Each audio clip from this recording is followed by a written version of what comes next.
Hello, people. This is your friendly neighborhood Ghostface, here to tell you that this video will contain spoilers for the Five Nights at Freddy's movies. If you haven't seen them yet, click off this video and go watch them for yourselves. Or, if you just don't care, then stick around and enjoy the video. And also, Happy New Year from the Slasher Commentary channel. I hope you all had a great Christmas. To all the people out there who want to get involved in the movie industry, whether that be writing or directing, just be warned that this is not how you make a movie, let alone an adaptation of a well-known video game franchise. And with that being said, I'm gonna end the video there. I hope you enjoyed. If you did, please be sure to like, comment, subscribe. Nah, I'm kidding, but seriously, we gotta talk about these FNAF movies. Now I see something red. So last year, I went to see the Five Nights at Freddy's 2 movie in cinemas. And yeah, I think we owe the first movie a massive apology. Don't get me wrong, the first movie definitely had a whole lot of problems and was very mediocre in a lot of its direction, but that movie is 10 times better than whatever the hell I watched last year. For those of you who follow my channel and are subscribed, you'd know that I made a quick post detailing my thoughts on the second movie, and I gave it a 5 out of 10. The first movie I gave a 6, but the second movie is just a score down lower just because there has been a significant drop in quality. Now, that's not to say that there aren't any enjoyable moments. I even say that in the post I made, that there were some moments that were enjoyable. But that doesn't excuse the very obvious drop in quality, mainly story-wise and direction-wise. Like, again, the first movie had its problems, but I enjoyed that a lot more than I enjoyed the second one. The story back then was a lot more simple, a lot more cohesive, I guess you could say, but the second movie just takes that and is like, you know what, let's fuck it up even more. So we're gonna talk about them today. More on the second movie than the first movie. I will briefly talk about the first movie, but the second movie is going to be a lot more talked about since that's recent. So to begin with, let's talk about some things that I personally enjoyed about both of the FNAF movies. Starting with the first FNAF movie, the animatronics were very well designed. Matthew Lillard absolutely killed his role as William Afton, despite being in the movie for like 4 minutes, which I am still very ticked off about. The set design was good, the actors were good. I loved both Matt Pat and Corey Kenshin's cameos in the movie, and that's all the positives I have. Now, I could go in-depth on the first movie's story, but I'm not going to do that. If you want a video like that, go somewhere else. But just to give you my brief thoughts on the story, it was very lackluster. It felt like a generic ghost story with a FNAF skin strapped on top of it. The only thing keeping it FNAF was, well, William Afton and the animatronics, but like, take those away and you got yourself another generic poltergeist film. I've recently came to this conclusion because I've seen this movie like 3 times now, and yeah, each time I'm just seeing like, yeah, if this wasn't FNAF, this would just be another generic poltergeist film. I don't know, you can let me know if you agree or not. But anyway, moving on. FNAF 2, the long-anticipated sequel. Blumhouse made the promise that they were listening to the critiques of the first movie and were going to implement them into making the second movie even better. Well, we all know that was a fucking lie, because story-wise, the movie was absolute dog shit. So you're telling me you heard all the complaints on the first FNAF movie, bam! Second movie's been greenlit, you said you're listening to fans. And you didn't think at any point, oh, should we get better writers? Should we actually improve the quality? Nah, you say, let's pack it with fan service. Because that is literally the FNAF 2 movie in a nutshell, just reference after Easter egg. And of course, I know it's based on a video game, so there's bound to be, Easter eggs and references to the actual games. But for some reason, Scott Cawthon, literally the sole writer of this movie, decided to cram as much Easter eggs and references in as possible. This man does not know how to write a story, so he's like, you know what, I'll just toss in a bunch of Easter eggs, they'll be happy with that. I don't personally have anything against Scott Cawthon, but please get this man out of the writing room. Do not let this man go anywhere near FNAF 3. If this is what he does with the second movie, I do not want to know what he does with the third one. I'm not gonna wait like 2 years for FNAF 3 to come out just for there to be a shoehorned Michael, don't leave me here reference. Again, I don't have a problem with Easter eggs, but you shouldn't be relying on Easter eggs to carry the movie. You think the Sonic movies would have been good if they just crammed in every single Sonic reference and Easter egg that they could imagine into them? No, if they did that, they'd just join the endless piles of bad video game adaptations. Looking forward to Sonic Movie 4, by the way. Even some of the worst video game adaptations out there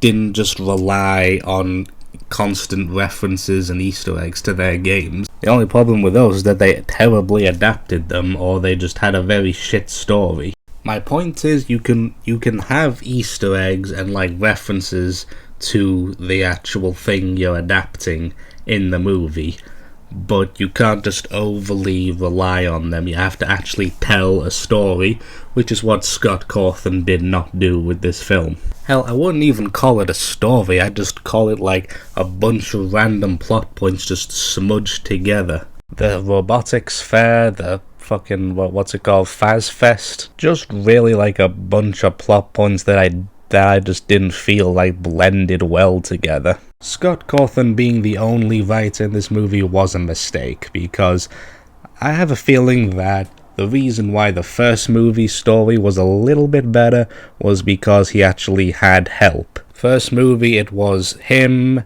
this fella called Seth Cudbeck, and Emma Tammy, the actual director of the movie. But for some reason, those two are basically non-existent in the script for the second movie. I feel if they stayed around to write the story for this movie, then it would have been a little bit better. Maybe not a masterpiece, but it would have been a little bit better. But that's just a theory. A film theory, I'm sorry. Now, enough about the movies themselves. What are we actually here for? Well, we're going to talk a little bit about Blumhouse and Emma Tammy and the fans of this movie. More so, we're going to talk about this almost cult-like mantra that Blumhouse and the fans have repeated time and time again, and that being that this movie is for the fans. No, seriously, anyone who makes any kind of criticism towards this movie, it's immediately clapped back with this, it's for the fans, which is honestly just a very poor way of clapping back or handling any kind of criticism towards the film. And honestly, this kind of mentality, if it continues on, is going to be the downfall of this franchise. That's not even me being dramatic or hyperbole. I genuinely feel that Five Nights at Freddy's as a movie franchise will just completely fail if this whole it's for the fans mentality keeps up. And it's not just the fans. Literally, Emma Tammy, the director of the film, and Blumhouse as a whole, literally came out on social media and news articles saying, oh, we're not going to be listening to critics, we're just going to make the movie for the fans. Which, I'm sorry, Miss Tammy, that's a pretty shitty way of looking at directing. Of course, with adapting an IP like Five Nights at Freddy's into a movie form, of course you're going to want to appeal to the fans, but you're going to also want to appeal to other people outside of that as well. Can some critics be stupid and just literally not put any effort into reviewing the movie? Sure, but At the same time, there are some critics out there who might have genuinely watched this movie and thought it was complete dog shit. Honestly, this whole "it's for the fans" mentality just feels like they're basically saying, yeah, we're not going to be putting any effort into this movie whatsoever, so we're just going to pack it full of, like, references and Easter eggs and not actually put any effort into writing an enjoyable movie. They're basically saying, oh, they're fans of an indie game, we shouldn't put as much effort into making it, like, actually enjoyable. Which, again, very shitty way of directing. Thanks to Blumhouse, we have all these, like, brain-dead bots just spouting out, oh, it's for the fans, eat the slop, eat the slop. Obviously, they didn't say the eat the slop part, I'm just saying that's literally what they're doing. I mean, you get it. And also, whilst we're on the topic, here's a couple of other defenses that I've seen, well, not just surrounding the FNAF movie, but, like, surrounding movies in general. I've seen a few arguments for this movie somewhere along the lines of, oh, but everyone had fun making it, and everyone put so much time and effort into it. You know what my response to that is? Deal with it. Like, I have fun making these videos, I put a lot of time and effort into these videos. Does that make me immune to criticism? No. And again, it's not just for the FNAF movie, like, literally any amount of media that is ever criticized, I see some variation of that defense. And it's just like, so what if they had fun making it, and so what if they put a lot of time and effort into making it? It's not going to stop people, much less myself, from giving it criticism where it needs it. It's arguments like that is exactly why we have movies like the FNAF movies. Because if those arguments and defenses speak the loudest, then we just have, like, all these companies putting the bare minimum effort into the things we like, and basically just saying, you know what, let's just put the bare minimum effort in, let's just put in zero effort at all. There's going to be some softies out there that are going to defend us no matter what we do. Like, I'd understand this argument if people were, like, unfairly criticizing something. The thing is, the FNAF 2 movie isn't being unfairly criticized. A lot of the criticisms are fair. Like the writing, the dialogue, William Afton having less scenes than in the first movie. Like, if anyone out there enjoys the movie, then that's fine. I'm not saying you shouldn't enjoy the movie, but don't blindly defend a movie knowing that it has problems. Like, for example, I personally enjoyed Morbius 2022, mainly because Matt Smith was playing the main villain in that movie, but nonetheless, I enjoyed the film, but I'm not gonna go out of my way to say, oh, but people had such fun making this movie though. I'm not gonna defend it by saying, oh, but it's for fans of Morbius, it's not for the critics, it's for fans of Morbius. You know why? Because that would be fucking stupid. People on here trash on Morbius every day for making the Venom movies, Morbius, Craven, Madam Web, but Blumhouse and Universal out here getting special treatment with Five Nights at Freddy's just because they're adapting their favorite furry games. Moral of the story,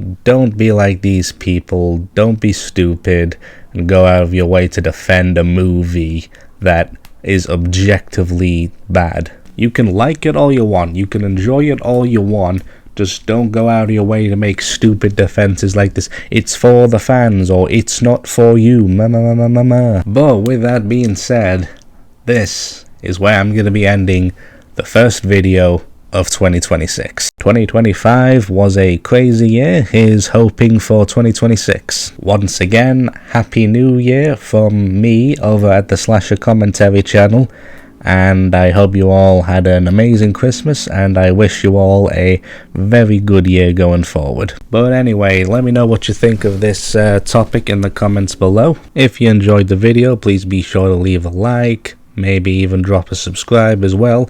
As of recording this video, I have reached 171 subscribers, and the support on my most recent video is absolutely phenomenal. Thank you all so much for that. If you enjoyed this video, please be sure to check out that video and my other videos before that. Here's to another year of successful commentaries, and yeah, that's really all I have to say. So, I'll see ya.